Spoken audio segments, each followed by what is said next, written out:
Have practiced all those topics. So today's class, we will concentrate on the CSS cascading style sheets. So as we have already discussed, HTML is a static page, and for HTML, if you want to add any styles, we'll be using this language CSS, which means a cascading style sheets. So this is about the introduction. The CSS1 specification was developed in 1996. So like HTML, we have different versions in cascading style sheets as well. So the first CSS1 specification was developed in the year 1996, and CSS2 was released in the year 1998, and CSS3 is on its way. So this is as per your textbook, that CSS3 is on the way at the time of considering the CSS, but now it has come up in the market, and we are all using the CSS3 concepts in our projects. Okay, now the HTML5 is official and CSS3 is also official, and we have been using it since last 3 years. We are using the CSS3. Okay, and CSS provide the means to control and change the presentation of the HTML documents. Like to present certain elements with background colors, or it may be a font. Okay, so for all these things, we can achieve using the CSS. CSS is not technically HTML but can be embedded in the HTML documents. So the CSS and HTML are two different technologies that support a web page. So HTML helps us to give some presentational tags to present our information on the web page, whereas to add some styles, to add some animations, or to have a good look and feel for easy understanding and all, we'll be using this CSS. So that is the main intention of the CSS. Now going to the next slide, the levels of the style sheets. So here we have already discussed about the different levels of the style sheets. The first one is inline style sheet, next one is the internal or document level style sheet, and the third one is the external style sheets. So inline style we have already seen, right? When we give a style in a particular line itself. So let me show you the example of inline, internal as well as external here.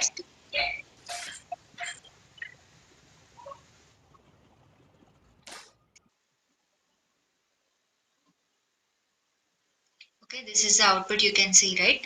I have given the font color as red. So try to inspect it. You can see here. See the paragraph H1. H1 I have given an inline. This particular kind of styling is called as an inline style. And let me show you the example of internal as well. Let's go back to the notepad once again.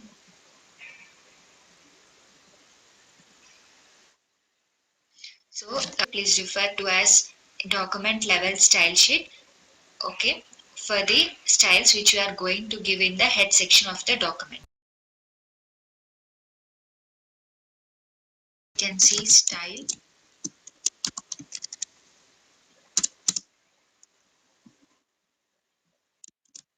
Okay, inside it. So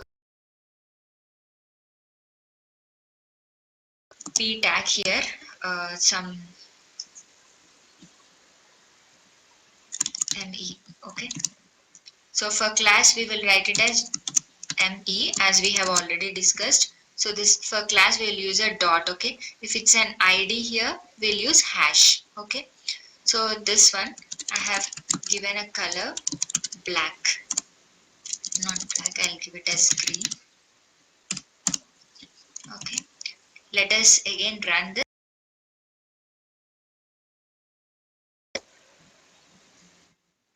In the head, so this is called as a document level. Okay, let's see the last style sheet, that is external style sheet. So mostly in our projects we'll be using the external style sheets only, because see,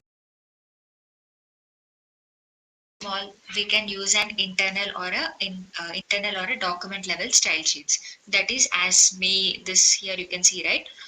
And it is a best practice always to have the external style sheets, because you'll have number of HTMLs in your project. For example, you have 10 HTMLs in your project. For 10 HTMLs, you will have 10 different page, as it will be a very load, like hectic load for your page to load. It will delay your performance. For that purpose, actually we write the style sheets in a separate file and we embed this separate files into our HTMLs. Okay, so let us see the external style sheet here.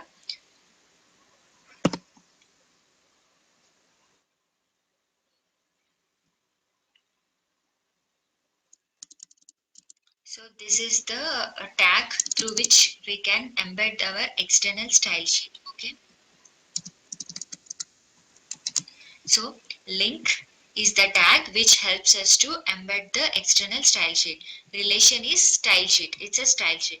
And the type is, these are the MIME types which have already discussed in our previous classes. We have certain MIME types like text slash HTML. So it's an instruction to the server like what kind of document it is. So the same thing here. And the href. Here href is nothing but the address of your external style sheets where it is actually located. Okay, now let us create a new style sheet here. See, open. Now you have to create a new style sheet. So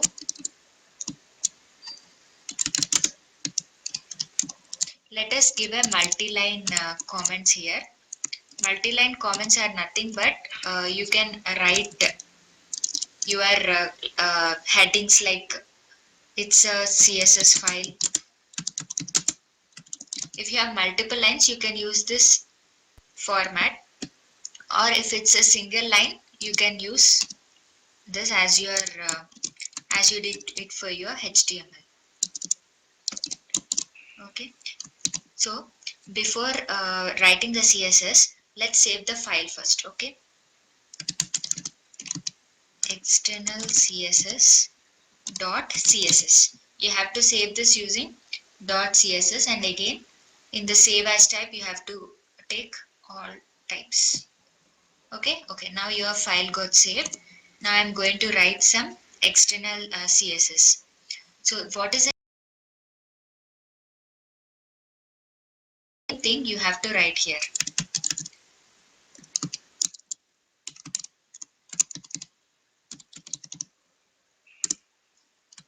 So what are the styles that are present in this external CSS.css file will be reflected on your HTML page. Now I'm going to remove this internal or document level. So you have a class called ME, right? I'm also removing this inline style here. So you have H1 and you have a P tag, and I will also write some div tag here.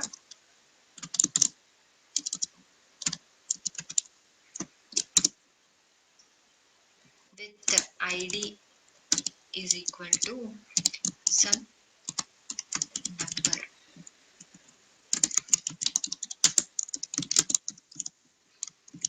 Okay.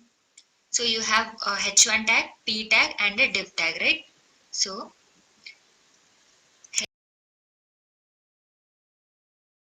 background exactly, you can have a color. Any style you can have. I'm just writing background. Now for your P tag you have a class called ME. I'm writing ME. You can have a color green. In this editor you can see some tags are auto populated. So this is a beauty of this editor. So you can use any kind of editors. What is the other ID? Number. Okay.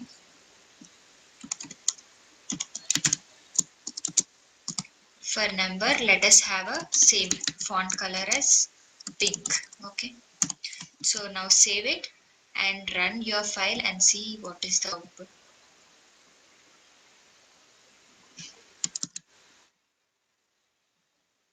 These are the number of lines of code in your CSS. If these numbers are more than 1000 or 2000, it may affect your performance like loading of your web page. Okay, so in that case we can actually minify this file, the process where we can compress our files, like kind of use 7-zip it, right? 7-zip or kind of .rar for zipping and all. That same kind of process is there in CSS and HTML as well. We can minify these files. So this is what we do in a real time. So I will show you certain URLs how they actually minify our files. So this will reduce the size of our files, and it will help in the performance. Okay. So this minification will be done after we completely do our coding end to end. Okay. Okay, let me show you the output here. Get green color as you have applied ME. So the important thing that you have to notice here is like link rel is equal to style sheet, and the href will be the address of the file, CSS file where it is actually located. So that may be your relative path. Okay, mostly as you place it in your local folders.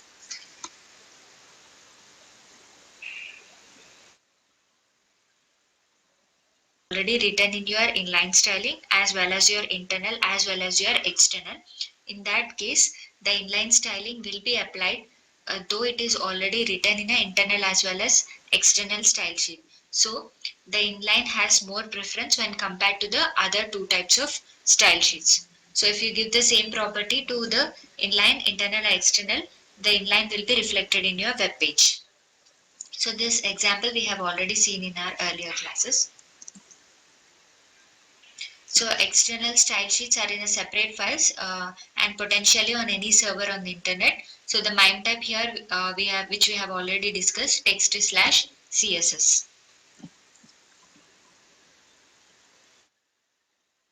So this is the syntax, link rel, style sheet and the type and href.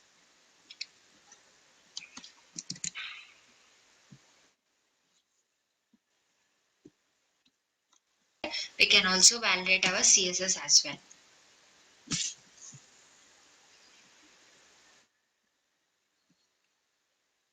So this is the style specification format which we have already discussed. Format depends on the level of style sheet.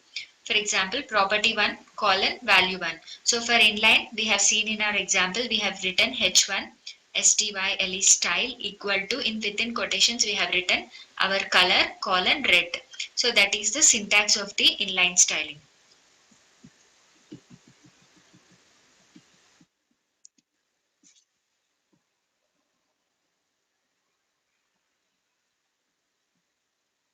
For the document level or internal styling, we have seen, right, in our head tag we have written a style tag, and this style tag we can have an attribute called as text slash CSS as well. Okay, beside this we can have text. Okay, I mean type is equal to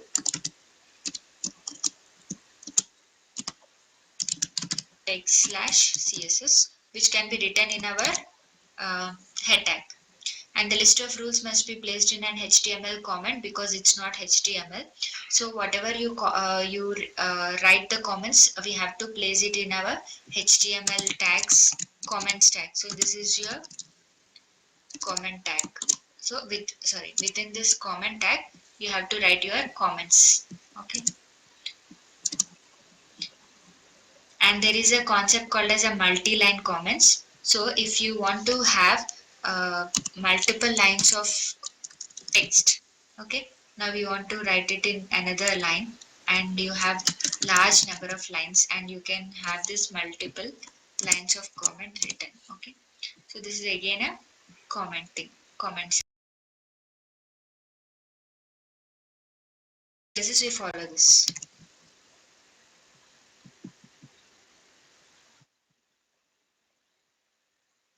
See here. So this is the syntax. Form of the rules, selector, list of the property or values. So selector is nothing but your class or an ID, okay, or h1.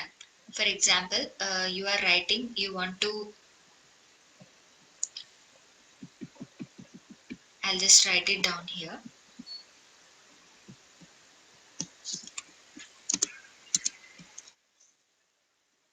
You have H1 tag, right?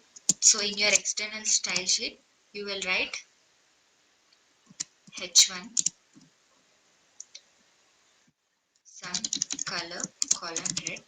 Okay, so this is your selector H1 and this is your list property value. Okay, this is your property and this is your value. And the pair are separated by the semicolon. So this is semicolon, just as in the value of a style tag. So this is your property value and you have semicolon. Pairs are separated. For example, background color red. So this is one pair. Okay, property value are separated by colon and this is another pair. So these two are separated using a semicolon.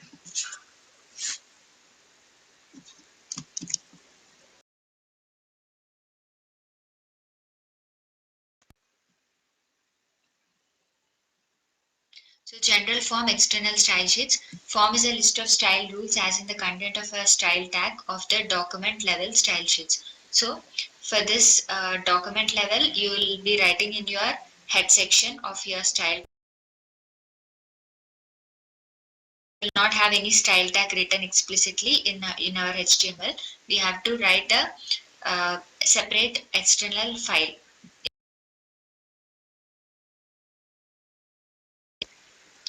So here there are details about the different types of selectors. So selector form simple. The selector is a tag name or a list of tag names separated by commas. H1, H3, P. Okay. So these are the examples of the few selectors and you can write your styles like this. Okay. So for H1, H3 we can have the same color written. Okay.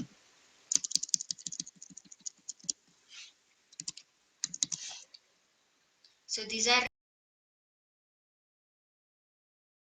so OL, UL and LI. So these are the examples of your contextual selectors. So selectors are nothing but the HTML tags for which you are actually writing your styles. And we have a class selectors concept which is used to allow the different occurrences of the same tag to use a different style specifications. And for example, you have a P tag and your P tag has different classes. For example, you have two P tags in your web page.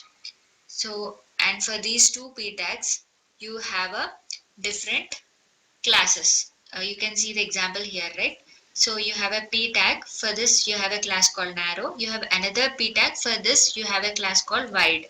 So in that case, a style class has a name which is attached to a tag name. You can use the syntax as well. I mean, you can write this as dot narrow, okay, and this as dot wide. So here we are using this particular style class has a name. I mean p dot narrow property value list colon. So you can write this particular syntax to differentiate between the two different similar tags, p tags.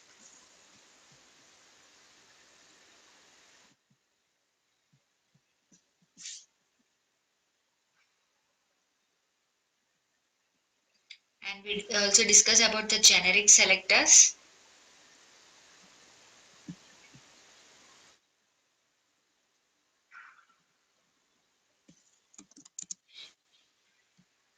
Generic class can be defined if you want a style to apply to more than one kind of a tag. So this we have already seen with an example in our earlier class.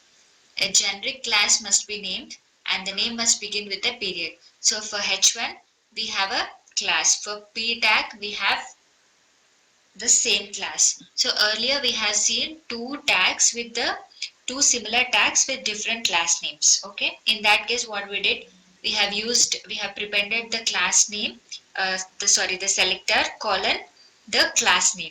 So here we are using the same name for the same class name for two different tags here. So really big can have a property as color red which we want to apply it to two tags. We want the two tags to have the same font color.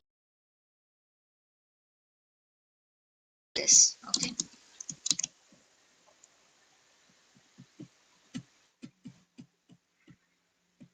So most of these topics we have covered in our HTML class itself. For our understanding, we have gone through the examples there itself. So there is called ID selector. An ID selector allows the application of a style to one specific element. So for example, you have your DBMS, right? In that you have n number of tables. To differentiate each table, we have to use a unique property which we call it as ID. So here in CSS also, ID is given to a single HTML page. So multiple IDs, even if you give in your page, they will work, but it's not a good practice. It may create some runtime errors or a performance issues going forward for a very big projects. So it is always essential to use only, it is always mandatory to use only a single ID for a one HTML page. So here we can see the syntax, like class, dot class, we use the hash here.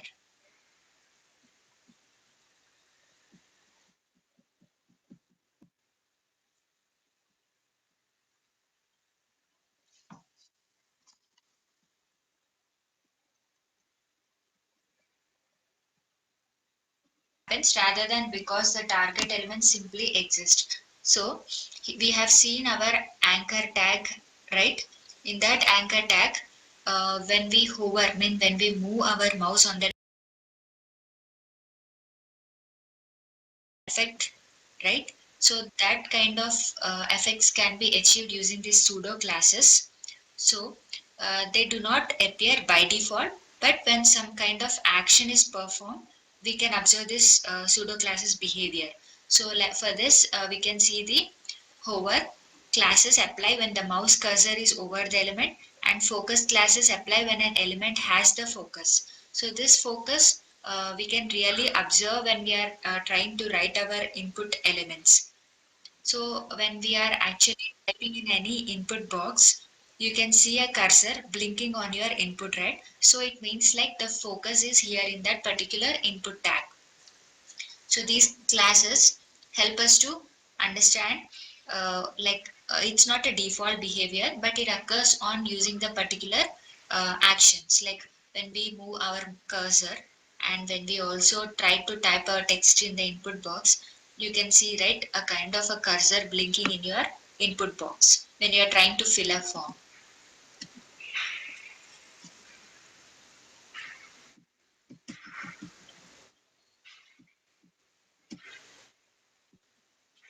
So this is an example. I will just run it and show it to you.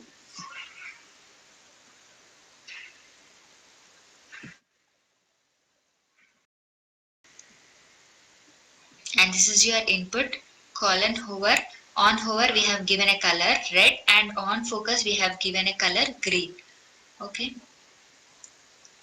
this is your form. You don't have an action for your form here. So your name, input type text. So let us see the output, how it behaves.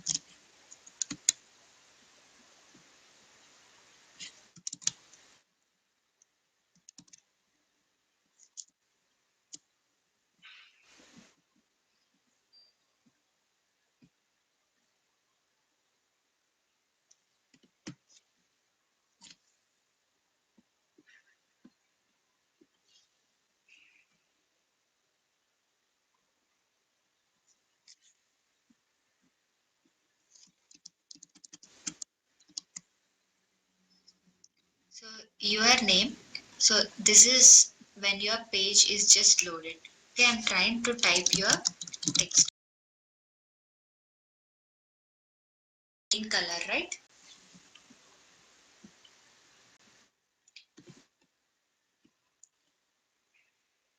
When I have left this input box, the color has become black, right?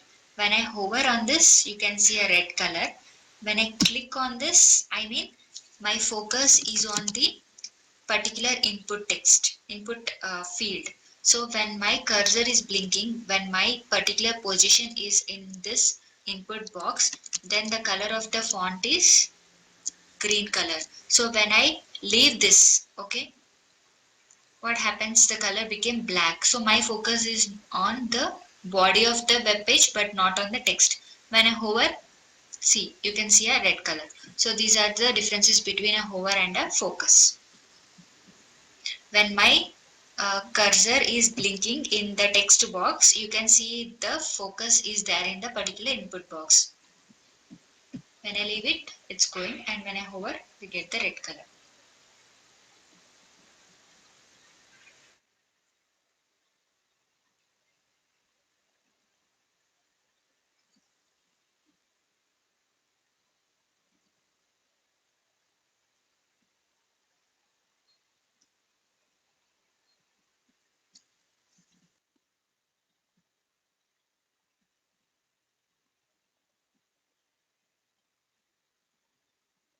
Types of styles here. So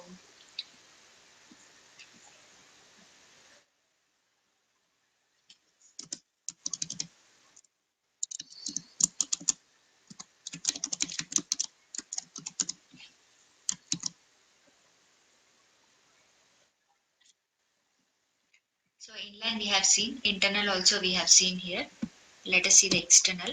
So external, I have given a relationship as style sheet, and href is styles.css. So I have my styles.css here. In that, just ignore the below lines. Observe this line, dot red, color red. So in our HTML, we have a div called as a div with a class called red. So for this class, I have written my styles in styles.css file. Okay, this is another CSS file. So both the files are present in the same folder. So that is the reason I'm not giving any relative path like slash or dot dot. Styles.css here, and this particular red color has been applied here. Okay, so that is the external style sheet. Internal we have seen, and inline also we have seen.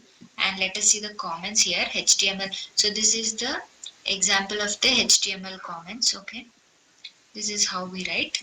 And let us see the comments of a CSS comments. Okay, this is the example. And what else we have missed?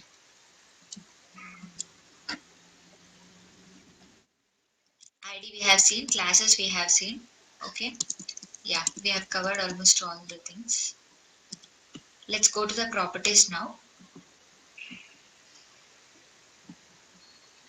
In 7 categories, and the properties are fonts, lists, alignment of the text, margins, colors, backgrounds, and borders. So we are going to see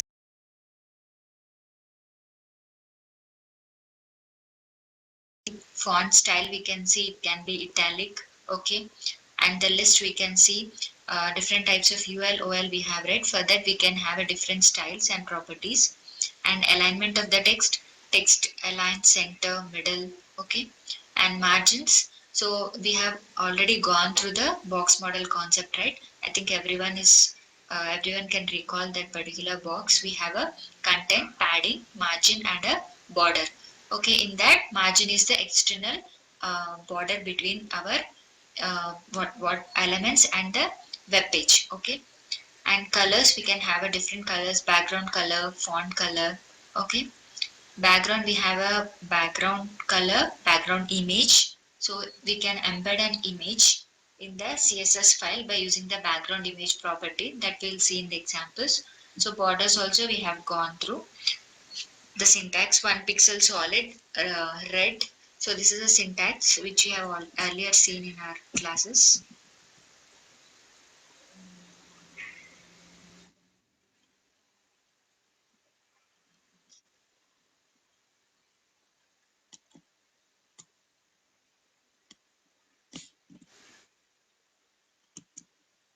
There is one more type of selectors. For example, we have seen the simple selector form H1, H3, right?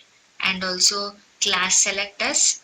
Uh, and like we have seen a same tags which is having a different classes, and generic selectors we have seen a for different types of tags we have a same class, and we have selector called as a universal selector denoted by asterisk, which applies the styles to all the elements.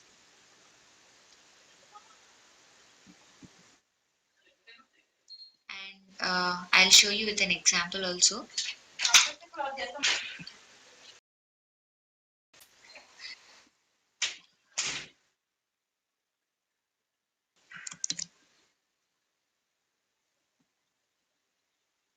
I'm just trying to show the universal selector, okay?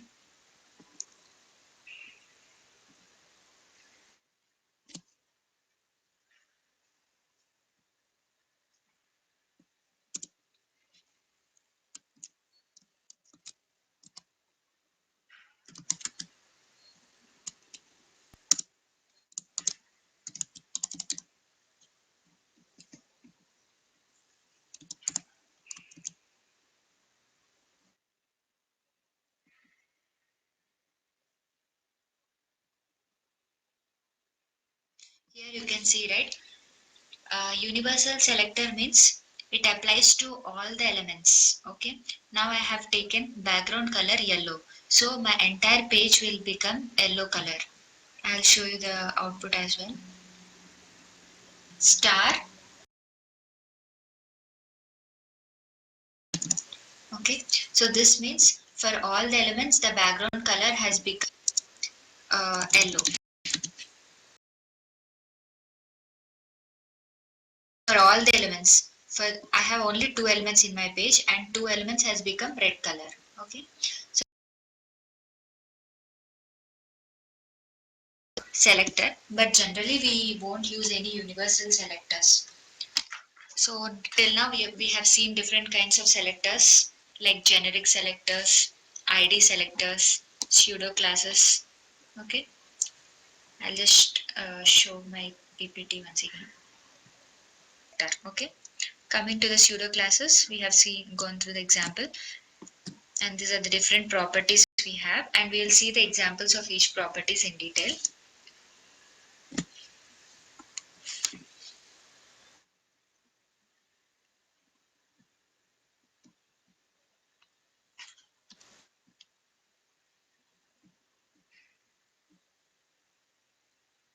Seen a key value pairs, right? For example, H1, and that H1 we have written color colon red.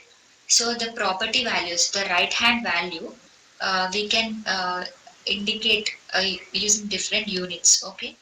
Pixels, inches, centimeters, millimeters, points, and picas, 12 points, which is equivalent to.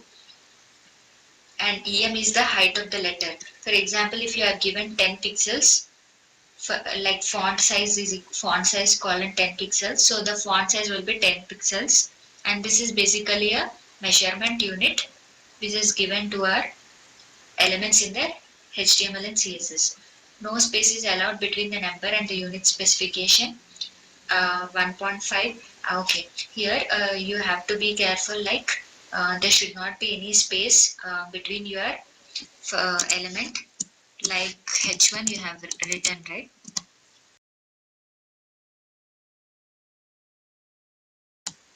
Colon 10 pixels. So this is your key and this is your value. This is your selector. Okay. Have the space between 10 and px. So this is illegal. What this sentence means. Okay. It should be like this. So it can be pixels. It can be EMs as well.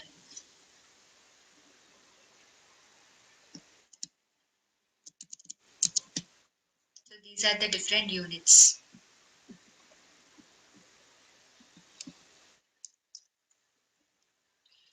Here the keyword values are not case sensitive.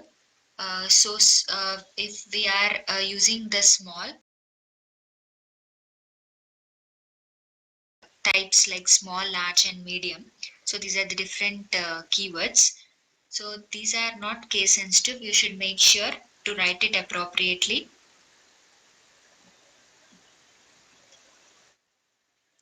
Number values can be integer or a sequence of digits with a decimal point.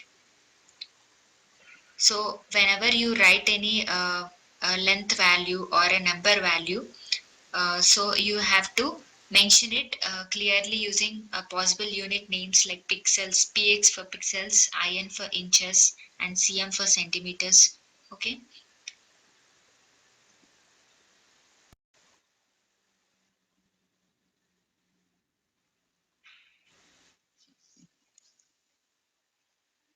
Yes. For example, you are trying to give any font size like 85%. It means new font size will be 85% of the previous font size value.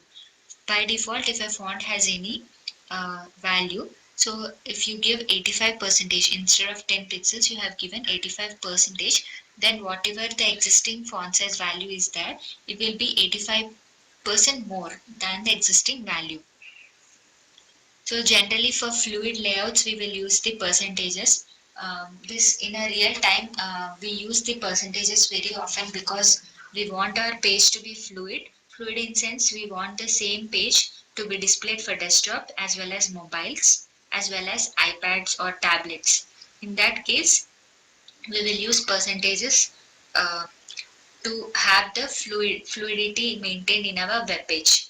So when you are actually resizing your web page on your desktop, you can find the element automatically adjusts to your portion of the screen which you are viewing. So this can be achieved by using the percentages. So pixels means, for example, in your web page you have written some element h1 with 10 pixels. So if you see the element in a iPhone or a tablet, you will see the same size of the font. But whereas if you use percentages, it will adjust itself depending on the viewport. That is the portion of the screen which you are using. Okay. So if you give percentages, if it's 10% in your web page, it will automatically be 10% of your mobile as well as tablet. So it varies based on the screen size.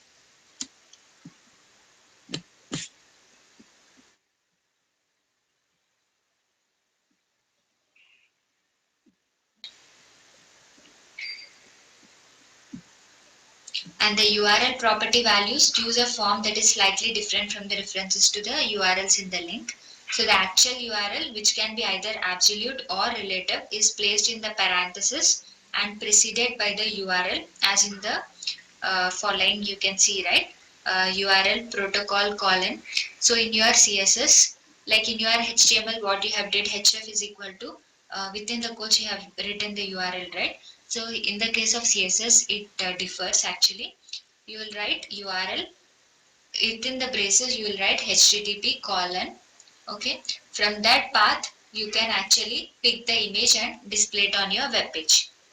No space should be left between the URL and the left parenthesis. Okay. You can see here, right? There should not be space between your URL and the left parenthesis. Next, we can specify the colors as well. Color name RGB. You will have a different values like 10, 15 or kind of numbers, and a hex form as well, like this stands for the blue color. And property value are inherited by all the nested tags unless overridden. So if they are overridden, you will get the final overridden value. For example, you have a RGB colors, right? I think you have gone through the syntaxes before. You give a certain numbers here, you will get one color, and if you use a hex format like hash followed by 6-digit number, you will get the respective colors. So I will show you the examples here.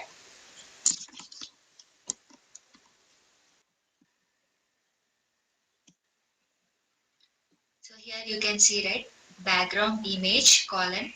So this is your key and this is your value. URL, you should not have a space between URL and the left parenthesis. Okay. Here we have the path. Actually, this is already present in the local path. So we have given within the quotations that image name. So you can see image that is applied to the web page. So this is the syntax how you write. If it's a online path, you can give HTTP and all.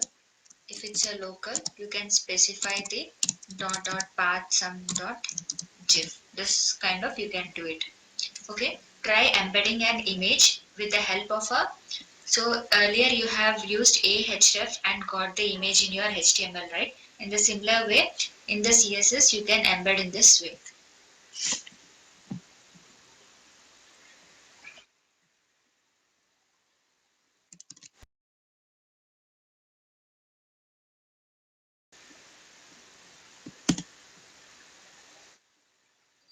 So RGB colors 25500 and hex value you can see, right? Let us see the example here.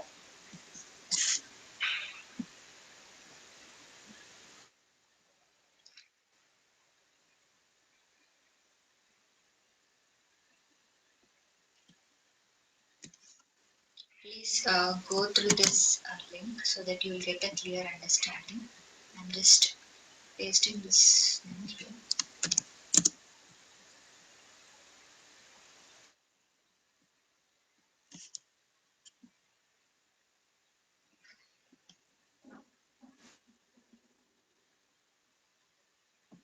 You can try out different examples here, okay? Try changing these numbers and see like what different types of colors you are able to get it. So these are hexadecimal colors. Okay.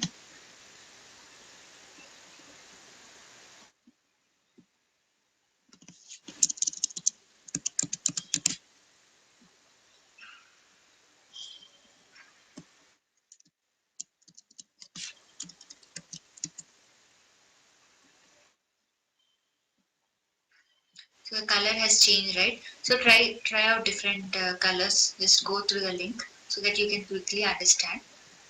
These are the hex and the RGB colors. Okay.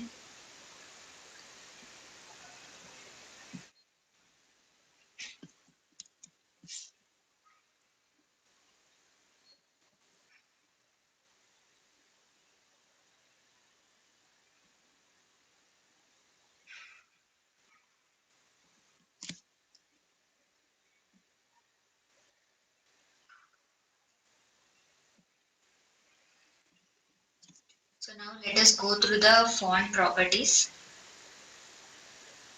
We have seen like there are 60 different properties, okay, for each of the values like background, border, margin and all.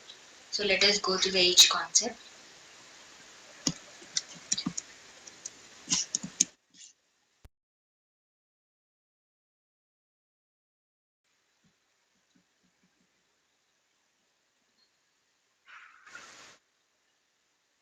Is used to specify a list of font names and the browser will use the first font in the list that it supports. For example, you can see the uh,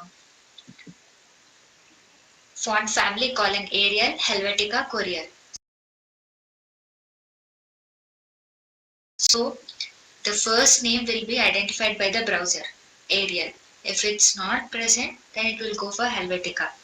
If it is also doesn't exist, it will go to Courier. So if these three types of styles doesn't get, the browser default font family will be taken. Okay. And now the generic fonts, they can be specified using this serif, sans serif, cursive, fantasy and monospace. So these are the different generic fonts we have. So browser has a specific font for each of this. So you just go to your browser, try to write your own font family like Helvetica or Arial and try to observe the behavior. Okay. This is a kind of assignment to you. Try out different kinds of font families that you can see. Now you are familiar with HTML and CSS, right? In the CSS, you use the key value pairs. Like for H1, you give the font family as Arial, okay, and Helvetica. And if you doesn't give a font family, try to debug that and understand like what is the default font that browser is taking. Okay.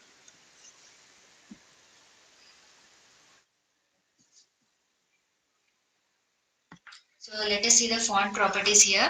We have font size, font style, font weight.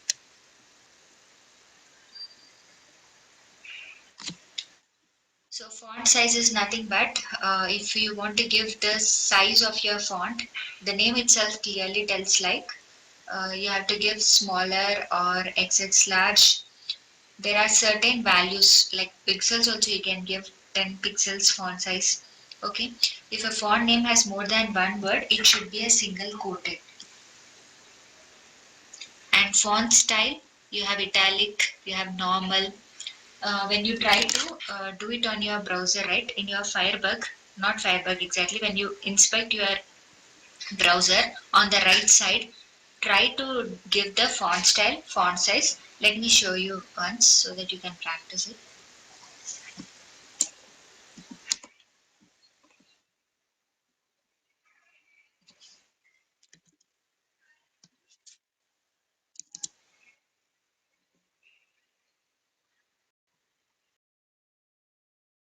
Auto populated elements on your page. You can use that. With the help of those, you can try using a font family, font size and all. So let us try font hyphen family.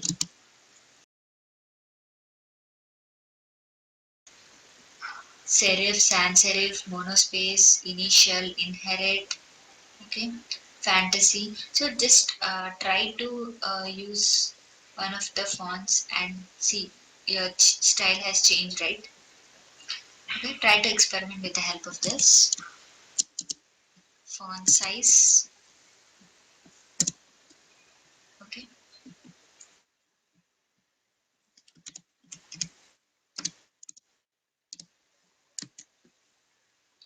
So these are the different types of font sizes you have: X small, large, X small, X large, smaller, small, medium. Okay. WebKit XSX large means for Chrome browsers we call it as a WebKit browsers. Okay. Chrome we call them as WebKit. So that is a keyword. For Firefox it is different. Moz we will call it as Moz for Mozilla Firefox. So when we are trying to use a specific styles for certain browsers, we have to use this WebKit and Moz. For example, you want to get the font color as red for this browser only, then we use a WebKit. So this one we will discuss in detail. Okay, inherit, initial, and all. So observe the different kinds of font styles here.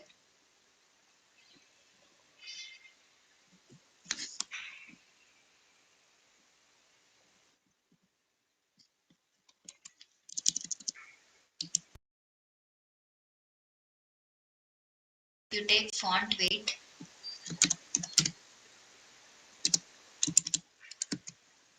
you can see 100, 200,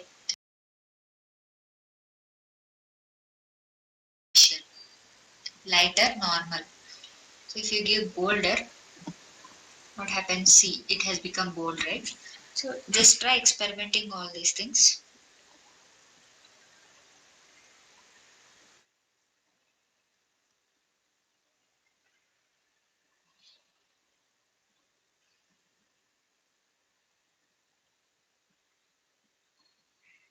I mean the name, size and the name. Font family, font style, background color. So font family, you have to write it within a quotes, single quotes. Okay, if you write individually, so this is the syntax. If you combined it, the previous one is the example.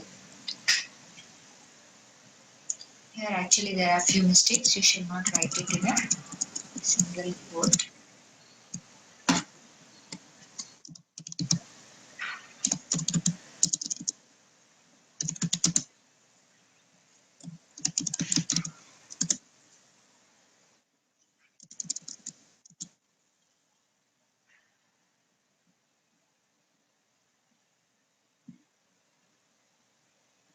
Okay. These are the examples of the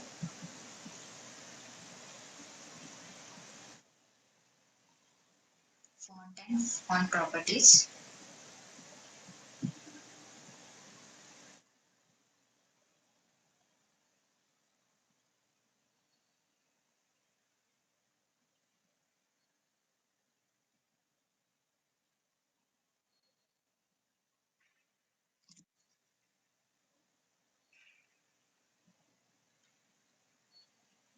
So let us close this class with the list of properties. So in tomorrow's class, we'll continue about the CSS. So we have a property called as text decoration. In the anchor tags, you will find the default underline text, right? If you give an anchor tag, you will get some, if you write some link uh, word in between the anchor tags, in that case, you will find the underline for the link, right? You can actually manipulate that. You can either remove it an underline or you can have it by default using this text decoration property.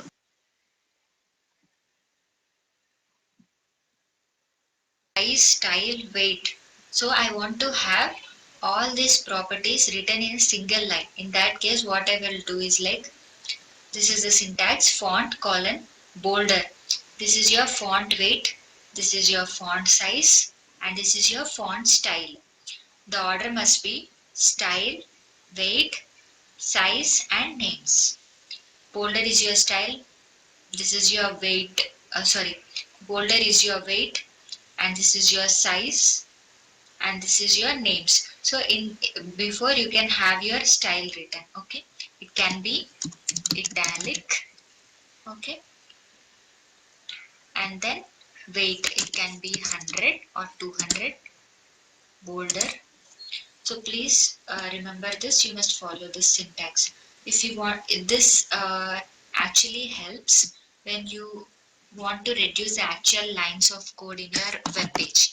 If you write font style, font size, font weight in different lines, in that case, the number of lines will increase, right? Which indirectly increases the performance of the page. So you have to use this shorthand property. We call this as a shorthand property in a real time. Shorthand properties.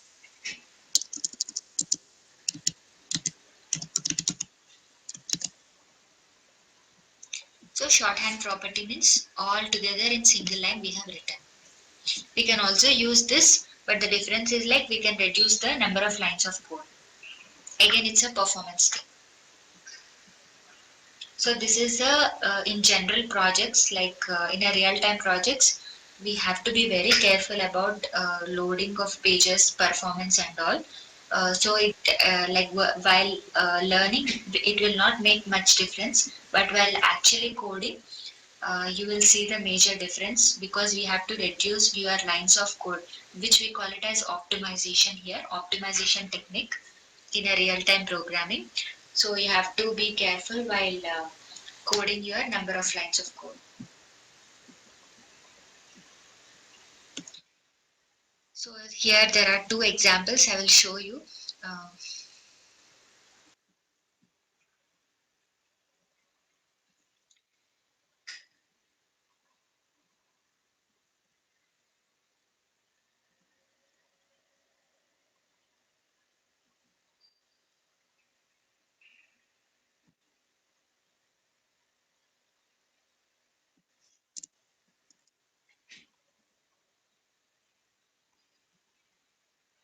so for this small class, we have written font shorthand property.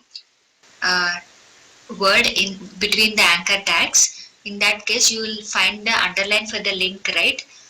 You can actually manipulate that. You can either remove it an underline or you can have it by default using this text decoration property. If you give a href is equal to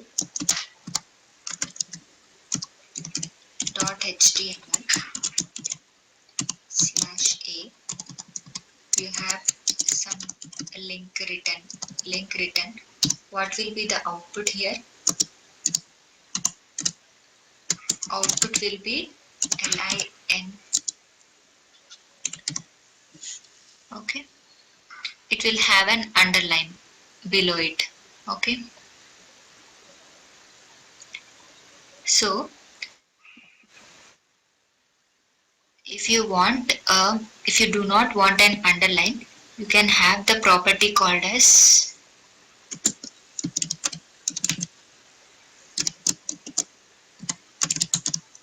text decoration none. Then This will remove the default underline for this link. Okay. In the similar way, if you want line through, overline, underline, line through means it will pass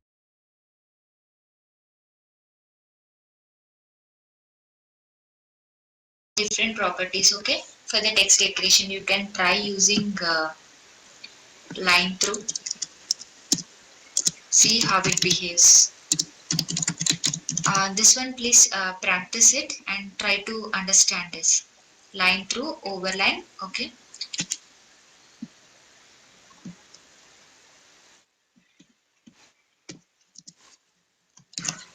And list properties, you have seen the ordered list, unordered list, right? For those, if you want to give any styling, list style type is equal to square. This we have already seen in our earlier classes. Okay. If you want to give square, circle, for OL we have certain things and UL we have certain styles. I have shared the URLs as well with you. Please go through the list in our earlier classes. So maybe tomorrow's class we can go through. So these are the examples. See, these numbers we have seen, small letters we have seen, numbers also we have seen. You can also embed an image. This is a new concept. Try this out. List style image is equal to URL of. So in CSS we should not have a space between URL and the left braces, and this will be the local path. Okay. In that case, for your list there will be some background image, list style image.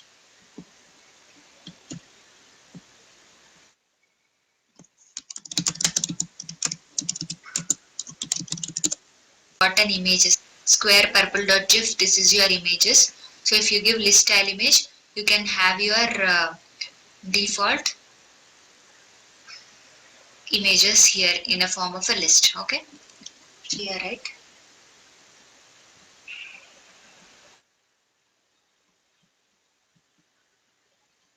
Concepts which I have discussed earlier. But these examples also we have seen earlier. It's like kind of an embedded UL and OL, like nested tags. We have seen the examples. Let me show you the sequence types example. Here, general aviation, it has the Roman number, and commercial aviation also it has a Roman number 2. So within the Roman number we have A, B, and inside it we have a 1, 2 ordered list. Okay.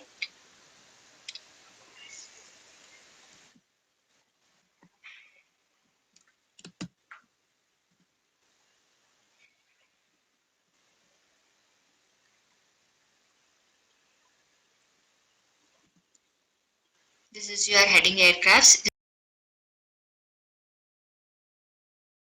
LI. Okay.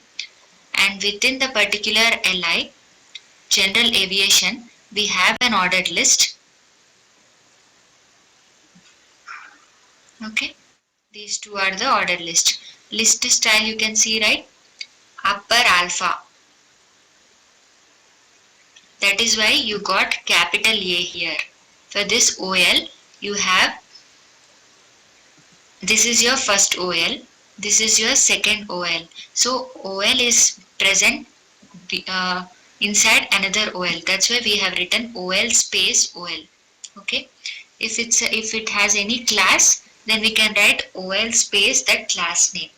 This is the kind of a nested format in CSS. So if you want to have the class written for the some style written for the nested elements, you will give the space between your parent element and the child element.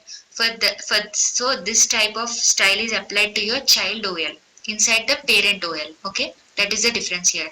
This is your parent OL. Inside you have a child OL. For that child OL, you have the list style type upper alpha. Okay. Similarly, the rest of the example here you can see.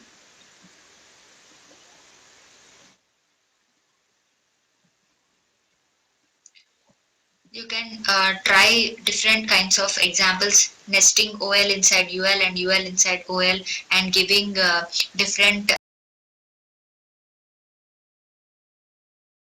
and all.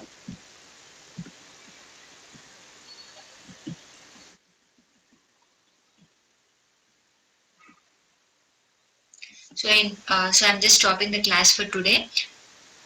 The types of lists. I shall also share you the examples for what we have discussed today.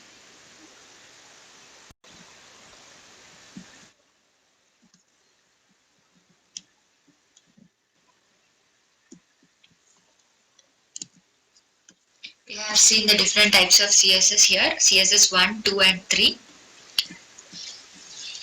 and the different types of stylings, inline, internal or document level and external style sheets. What takes the more precedence is the inline style. And we have seen the syntax like link rel style sheet href is equal to for the external style sheet. We have seen the property value, that is style is equal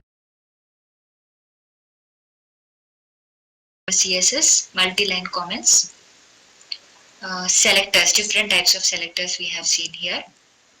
Contextual selectors, generic selectors, ID selectors, universal selectors. Okay.